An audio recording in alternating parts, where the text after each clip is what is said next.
In this video, I'm going to show you how to deposit in VT Markets. Now, the first thing you want to do, you want to sign into your account, and then whenever you're on the dashboard of VT Markets, you have two options. Either you can go to the funds section here on the left and then click on deposit funds, or you can also click on deposit up top in case you can see this button over here, and then it'll take you to the same page.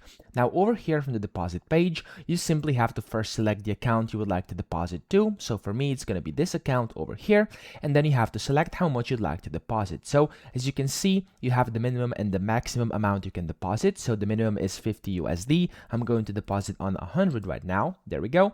And then in case you have a rebate voucher, you can also use this. I don't right now, so I cannot do that. After this, click on continue.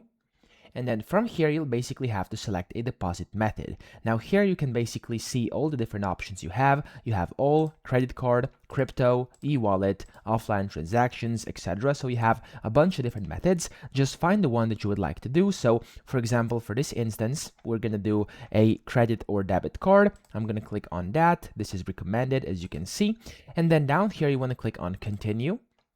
And then here, it's going to basically tell you everything regarding this transaction. It's going to say how much time it's going to take, what the fees are going to be, etc. And then after you agree to everything here, you can simply click on Pay Now.